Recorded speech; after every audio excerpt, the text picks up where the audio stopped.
Well, the election is passed, and I think probably many people would say, well, good riddance. We know that it is our responsibility and a great opportunity to engage in the democratic process.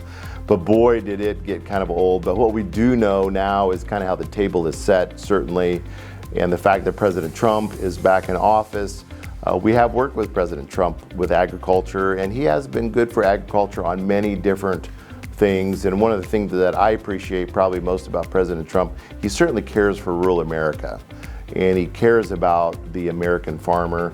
I think that came through in just a lot of the things that he did. And so we are looking forward to working with President Trump on a number of things, whether it's farm bill or trade or the different things that really impact our operations.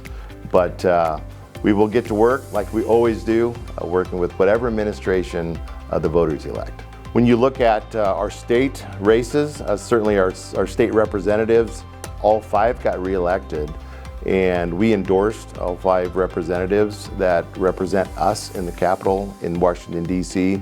They've done a great job for us. We have a good relationship with them, and each one of them, you cannot doubt that they are passionate about Nebraska, and they love Nebraska agriculture, and they are committed to Nebraska agriculture. And that's a good thing, because we're going to be talking about Farm Bill. We have not passed a Farm Bill yet, and that's really important. As Senator Fisher said, we need more farm in the Farm Bill, so we need people like Deb and the rest of our representatives that understand that we need the Farm Bill to ensure that we have food security that ultimately morphs into national security. When we get down to the state level, a number of races that we were involved in, that we endorsed a number of different candidates. And I would say largely when you step back and just look at the class as a whole, I think the new class seems to have a sense of practicality to them, a sense of common sense. I think they do want to come in and start working and solving problems, which is great as well, because we need to continue to work on property tax. And so we will work on this new class of helping educate them on how did we get here in the property tax conversation? How did we get here and how we fund schools?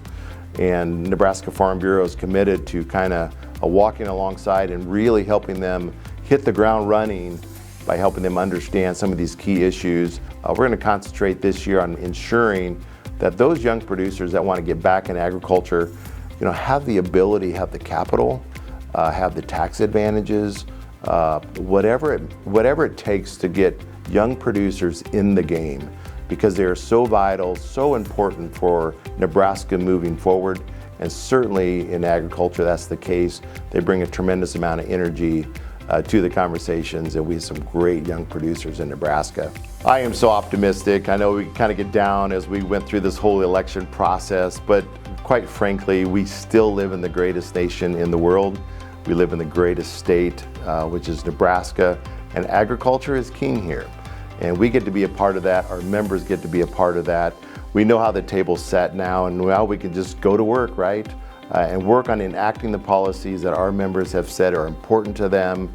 And that ultimately, I believe, will make Nebraska stronger, Nebraska agriculture stronger. And so let's just go get it done. Agriculture is king, and it will continue to be king here in Nebraska.